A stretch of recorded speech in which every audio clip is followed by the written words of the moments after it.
I'm here.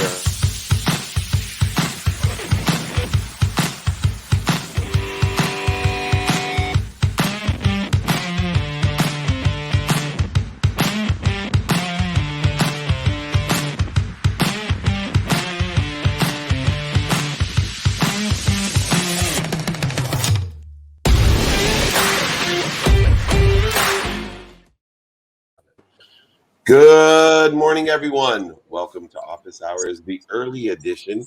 We're blessed to have filming of Office Hours, the TV show today. So I drug in my two favorite friends here to help me. Blaine Bartlett, learn.blainebartlett.com/LMM. He's the mindset mastermind master. He's my mentor and also dear friend and board seat member on the Unstoppable Foundation, which if you haven't checked that out, check it out. We're having a huge gala as well with Sarah McLaughlin, if I am correct. And of course, I have Henry Winkler coming on the show. So you got the Fonz, Mikey Mumola, the Fonz down there. Welcome, Mikey Mumola from Florida. Not quite as early, but still significant that you would wake up to do this. And our special guest is Lucille Ossai. She is a speaker, an author, best-selling author, and she's right up Dave McCourt's alley, by the way, if I could have recruited him from Ireland, founder of Rethinking Business Communications. Lucille, Dave McCourt wrote a book called Rethink, which really changed my perspective of the entire world, because unless you take a step back and rethink, holy moly, every single major institution has to be rethought now. And how do we rethink something that's changing at such exponential rate? It's kind of like building a war. I hate to use this analogy with Ukraine going on, but it's like building a military ship. When you rethink something in a military ship, it takes 17 years to build it. And we can't even fathom what the technology will be back in 17 months, let alone 17 years. So you are an expert in this, in communications. How do we have to rethink what we're doing in the efforts that we have in business communications? And thanks for having me on the show, Dave. And I think that's really an important question because business communication has changed drastically in the past 8 to 10 years. Yeah. When I was in university, the way we used to communicate was completely different. And now, because of all the changes that we're seeing in the world, especially in leadership communication, it's really important to take a step back and prioritize the audience. That is really what I consider the first rule of effective business communication. So we need to rethink our audience, and we really need to tailor our communication in a way that will address their concerns or their needs, because that is the only way that we can get them on board. So it's really important, the environment is changing, a lot of things are changing, especially in communication, but it's really important to keep abreast of these changes so that you can connect with different audiences around the globe. So I would say it would begin with being mindful of the need to rethink and the need to change, and then proceed by considering the audience which you would like to connect with, either inspire into action or like to change opinions or you like to create massive movements. So it all begins with being flexible and being open to the change. You're muted, Blaine. We can't hear you. Mikey, maybe you could take over. There we go. Okay. Oh, there you go. Welcome to the show, Blaine. Well, I was coughing, so I muted myself. So, yeah, it's all about communication. But the point that you're making... I do make a really good point. I think you should write your next book and talk about business communication, because the number one thing that's interfering with our communication is not hitting the mute button. Hit the mute button. or not hitting the mute button. Yeah, exactly. But yeah, Virginia Satir said that communication is essentially the ways that we work out common meaning with one another. And unless we've got common meaning, we really don't have a foundation, from which to even begin to communicate. We'll just make a lot of noise. Yeah. So what are you finding, Lucille? When you're talking about we need to find ways to communicate differently with a different constituency, what kind of meaning distinctions are you noticing that weren't present, say, like 5-10 years ago? Right. Okay, so what you mentioned about the meaning, we call it shared meaning. So it's really important that what we want to convey is the same as what our audience interprets. So we're just not, sprouting a lot of things or writing a lot of things that doesn't have the shared meaning. And what has changed, I think, now is with the advance of the internet and different apps and so on and so forth. The divide has basically reduced.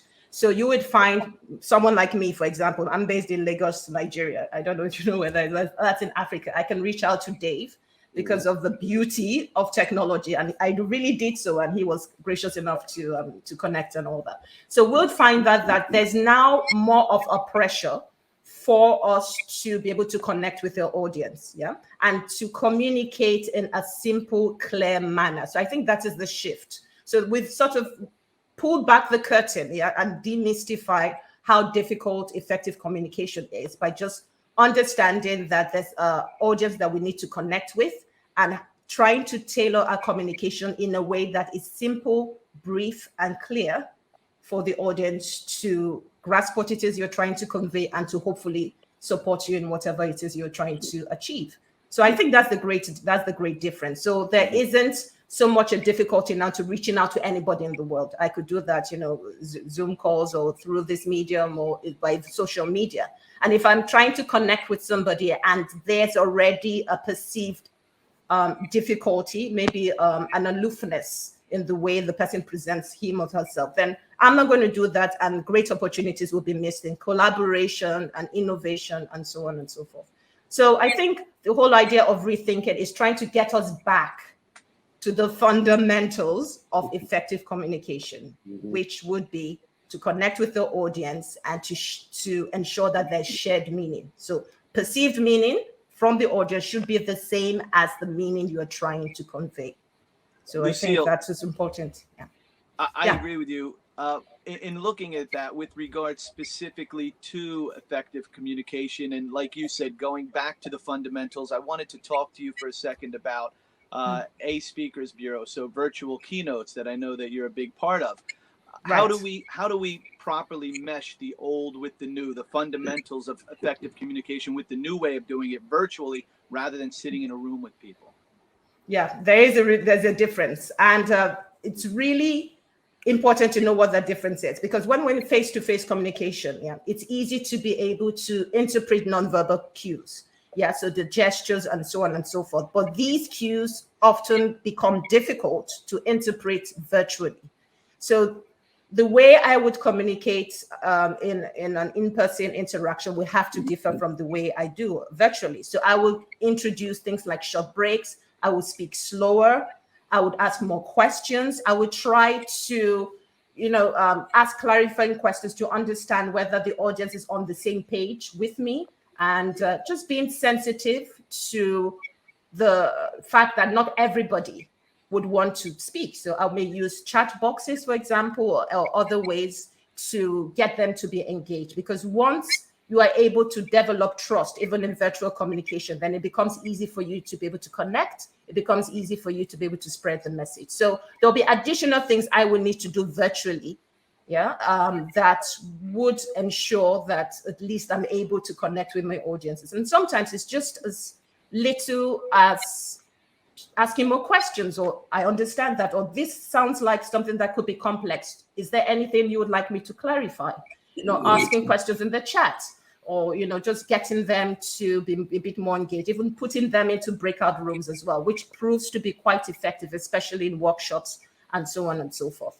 And then just really taking a step back and listening and trying to get the opinions of other people in the virtual interaction. So I think that would prove beneficial anytime we're doing keynotes, or anytime we're doing workshops, or anytime we're trying to connect virtually with the audience. More so if members of the audience come from different regions, just like me. So that would really help. Thanks. Two things I see, Lucille, from doing so much virtually, whether it's shows or speeches or workshops or masterminds, is one, just the attention of when you're speaking, I think one of the most difficult things isn't when you see only yourself on the screen. I think most professional speakers can handle that. But I think the most challenging thing when I'm speaking virtually is when there's an administrator sharing the screen with me who's doing all the coordination.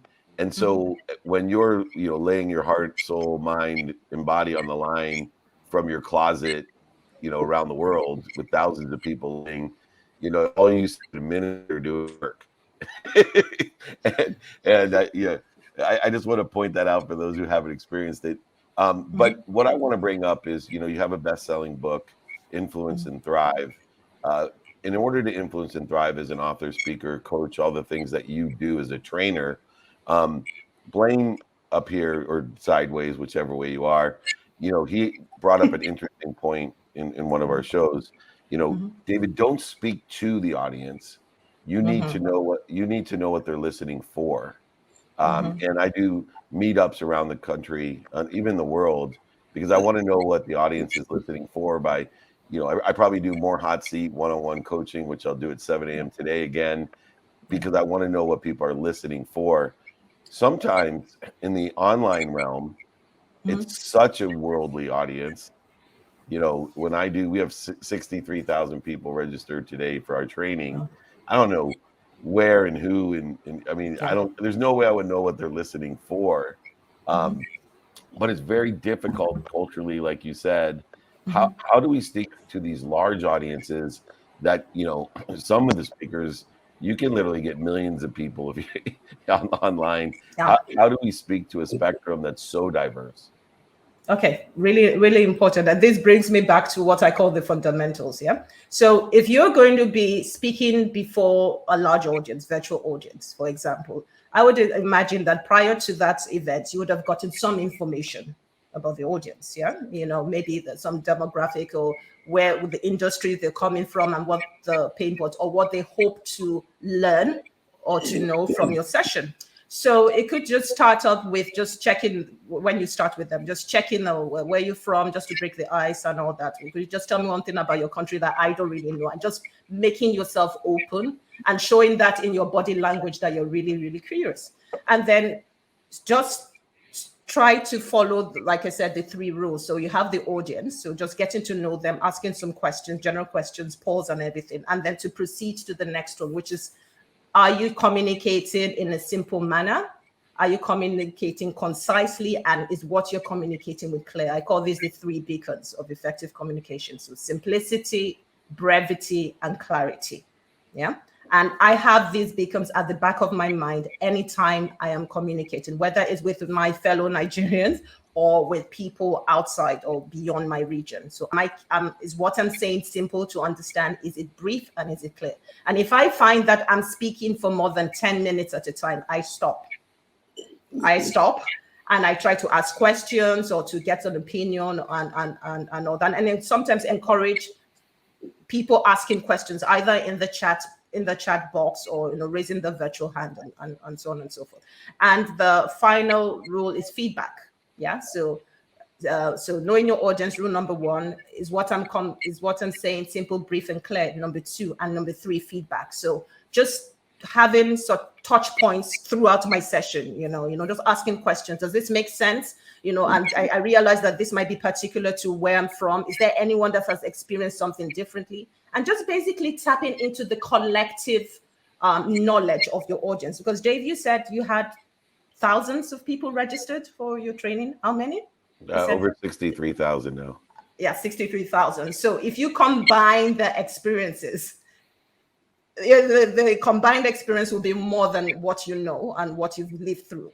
So I always like to drop from that as well, because I always try to learn something new, even though I'm the facilitator of the speaker or whatever. I always try to learn something new from each interaction. And then I think it just sort of flows. It becomes really evident that you're on the same page with them, and that you are just trying to help them and offer value. So I think if we are able to just keep these 3 rules, basically at the back of our minds, it becomes easier to connect. In addition to having short breaks and trying to discern, some body language cues virtually. We might be difficult, but still doable. Yeah, I think great constructive advice with all three of those things, which, even with the amount of speeches that all three of us do, I'm sure it's a great takeaway. And I was just thinking, understanding, even when you get to the, hundreds of thousands of people, topic oriented interest, to know your audience, which is such a great piece of advice. You have an incredible keynote in ACE Speakers Bureau for people, especially virtually around the world. Great advice, great book. Everyone reach out. You can reach Lucille at Lucille Ossai. There's the book, Thrive and Influence and Thrive, LucilleOssai.com. Check it out. As a speaker, I think the most important type of assistance that you can give as trainer and speaker bureau for virtual speeches, especially, there's a lot of opportunity for everyone. Thank you so much for joining us. Come back. Thank you. We Thank really you. appreciate it. Have a Thank good you. night. You too. Thank you for having me. Congratulations. Thank you. Thank Thank you. you so much.